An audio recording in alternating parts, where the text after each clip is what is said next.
Today, we're making one of my favorite fun dishes, a potato risotto. And by risotto, I meant using the flesh of the potato to make our rice. And we'll roast the skin to make a burnt potato skin broth to cook our risotto. The whole dish really has just two ingredients, the potatoes and the parmesan. Let's do it. So first, to get the broth started, we're going to take the rind off the cheese and we add this umami bomb to our saucepan. Cover it with water and we bring this to a boil. Now, the potatoes. To really max out the flavors, we peel the skin and we add them directly to a tray. And the roasted potato skin really adds a lot of flavor to the broth. It's also how I like to make my mashed potatoes. Perfect. Now, we season with a bit of salt, bit of olive oil. We mix them a bit so that they're evenly coated. And this thing goes into a preheated oven at 180 fan until they're golden and just slightly on the burnt side, about 15 minutes. Now, the fun bit, we prepare the rice. Because of how much starch they have, I always like to have a wet towel on the side so that I can wipe the knife to prevent it from being sticky. Is you cut them into rice size, arboreal rice that is. Potatoes, unlike many vegetables, they have very minimal shrinkage once they're cooked.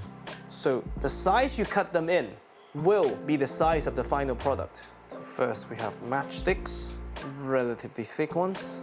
Now we turn and we make our rice. These are just regular baking potatoes. You don't want the very fluffy ones because they will then disintegrate. You'll end up with a very mushy potato soup. Perfect. And again, because this is going to be the size of the finished product, you can have a very good gauge of how much you need to prepare.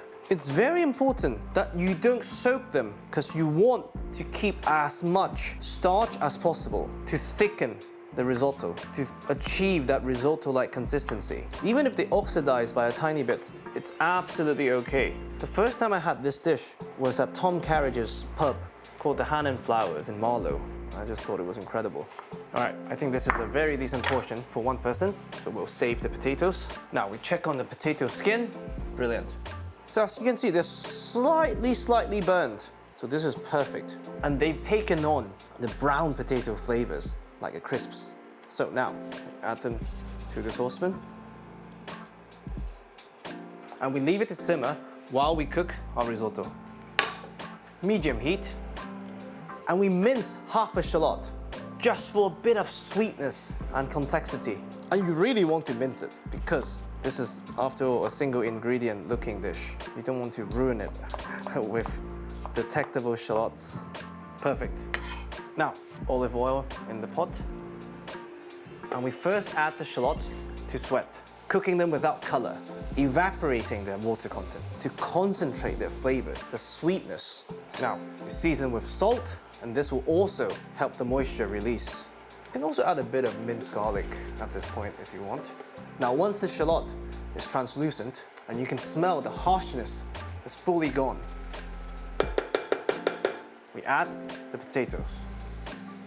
Because of the starch, they burn way more easily than the shallots, so adjust the heat accordingly. You don't want the bottom to catch. Season once again. And once they're all coated with the olive oil, we start to slowly incorporate our stock. We want to add just enough to cover everything.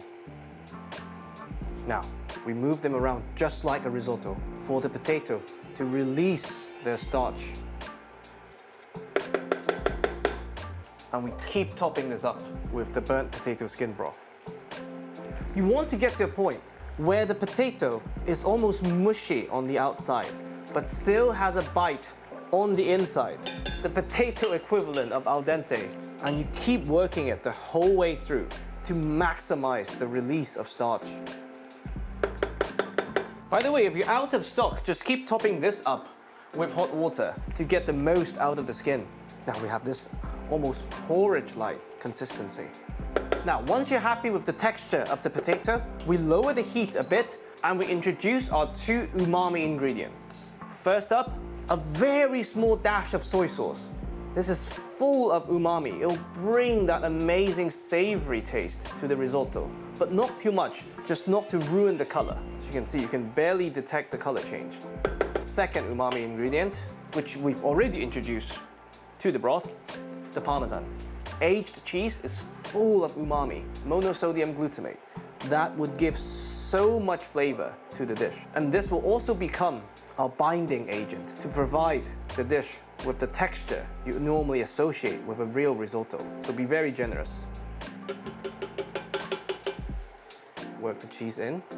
Now all we need to do is to reduce this gently to the desired consistency. Now you really need to stir because you have the starch from the potato and you have the Parmesan.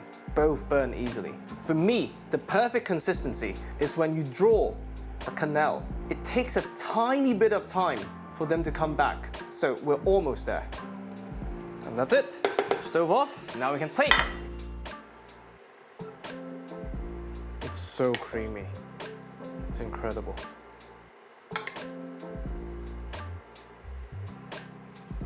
Tap the bottom. And that's it. This is potato risotto. I really, really hope you enjoy. Where's my wine?